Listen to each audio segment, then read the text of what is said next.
नमस्कार। कभी सोचा है कि हमारी आस्था, हमारी श्रद्धा और हमारे रोज के काम ये एक दूसरे से कैसे जुड़े हुए हैं? श्रीमद् भगवद गीता का 70वां अध्याय, जिसे श्रद्धात्रय विभाग योग भी कहते हैं, इसी गहरे रिश्ते की पड़ताल करता है।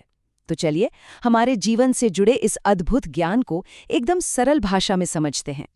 तो ये पूरी कहानी शुरू होती है अर्जुन के एक बहुत ही जरूरी सवाल से। वो पूछते हैं, हे कृष्ण, जो लोग शास्त्रों के नियमों को तो नहीं जानते पर पूरी श्रद्धा से पूजा पाठ या कोई भी काम करते हैं, तो उनकी स्थिति क्या है?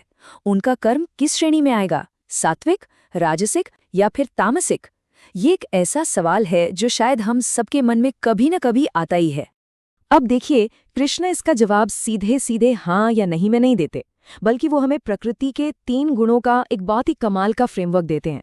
वो बताते हैं कि देखो, श्रद्धा भी एक जैसी नहीं होती, ये भी 3 अलग अलग तरह की हो सकती है।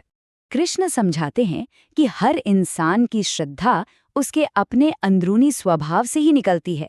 मतलब जैसा किसी का मूल स्वभाव होगा वैसी ही उसकी आस्था होगी। और ये स्वभाव बनता है 3 गुणों से, सत्व, रजस और तमस। तो ये 3 गुण आखिर हैं क्या? देखिए, सात्विक गुण है ज्ञान और शांति का प्रतीक, जैसे एक शांत सुबह का सुकून भरा एहसास। राजसिक गुण है कर्म और इच्छाओं का, मतलब किसी लक्ष्य को पाने की जो दौड़ भाग होती है ना, वो। और तामसिक गुण हमें अज्ञान और आलस्य में फंसा देता है। हम सब में इन्हीं तीनों गुणों का एक यूनिक मिक्स होता है और यही हमारी श्रद्धा को एक रूप देता है। अब कृष्ण इन 3 गुणों को हमारी डेली लाइफ के कामों पर लागू करके दिखाते हैं। और जानते हैं इसकी शुरुआत कहाँ से होती है? एक बहुत ही सामान्य सी चीज से, हमारे भोजन से। ये कितना दिलचस्प है ना, कि हम जो खाना चुनते हैं वो सिर्फ हमारी भूख नहीं बल्कि हमारे अंदर के गुणों को भी दिखाता है। एक तरह से हमारे खाने की थाली हमारे स्वभाव का आईना है। सात्विक भोजन मतलब सोचिए ताज़े रसीले फल और हरी सब्जियां जो हमें सेहत और खुशी देते हैं। राजसिक भोजन जैसे बहुत ज्यादा कड़वा, खट्टा या तीखा खाना, ये मन में बेचैनी पैदा करता है। और तामसिक भोजन जैसे बासी, बेस्वाद या अशुद्ध खाना हमें सुस्त और आलसी बना देता है। भोजन के बाद कृष्ण इसी सिद्धांत को यज्ञ पर लागू करते हैं।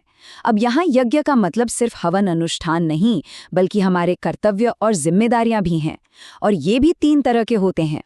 सात्विक यज्ञ वो है जब हम कोई काम सिर्फ इसलिए करते हैं क्योंकि वो हमारा कर्तव्य है, बिना किसी फल की इच्छा के। राजसिक यज्ञ दिखावे या किसी फायदे के लिए किया जाता है। और तामसिक यज्ञ वो है जो बिना श्रद्धा, बिना किसी नियम के बेमन से किया जाए। मतलब यहाँ भी असली बात नियत की है, सिर्फ कर्मकांड की नहीं। अच्छा, यज्ञ की तरह ही हमारी तपस्या यानी हमारा सेल्फ डिसिप्लिन, वो भी इन 3 गुणों से ही प्रभावित होता है। सात्विक तपस्या वो है जो सच्ची श्रद्धा से खुद को बेहतर बनाने के लिए की जाए, बिना किसी स्वार्थ के। राजसिक तपस्या मान सम्मान पाने या दूसरों को प्रभावित करने के लिए होती है, जैसे आजकल सोशल मीडिया पर दिखावा होता है। और तामसिक तपस्या वो है जो मूर्खता से खुद को कष्ट देने या दूसरों का बुरा करने के लिए की जाए। और अब हम आते हैं इस विश्लेषण के आखिरी हिस्से पर, यानी दान पर। चलिए देखते हैं कि देने का काम इन 3 गुणों से कैसे जुड़ा है। तो यहाँ भी वही पैटर्न देखने को मिलता है। सात्विक दान वो है जो सही समय और सही जगह पर योग्य व्यक्ति को बिना कुछ वापस पाने की उम्मीद के दिया जाए। राजसिक दान तब होता है जब बदले में कुछ पाने की इच्छा हो, शायद नाम या कोई फायदा।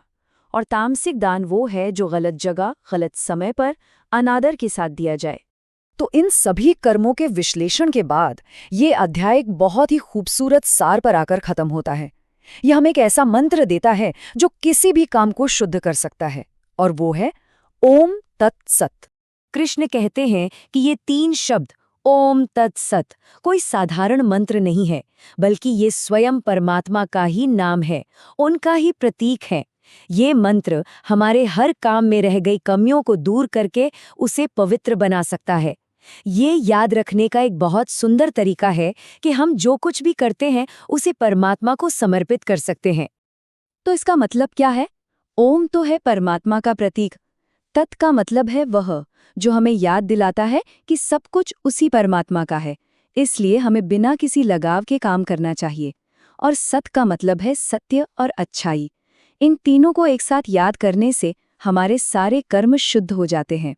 और आखिर में कृष्ण वापस अर्जुन के उसी पहले सवाल पर आते हैं और एक बहुत ही गहरी बात कहते हैं।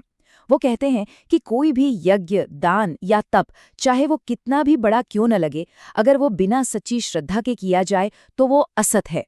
मतलब उसका न इस लोक में कोई मूल्य है और न ही परलोक में। तो ये अध्याय हमें एक गहरे सवाल के साथ छोड़ जाता है।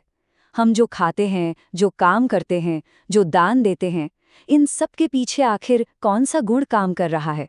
हमारे जीवन की दिशा क्या है? सात्विक, राजसिक या तामसिक? ये सवाल सिर्फ अर्जुन का नहीं था, ये हम सबका है।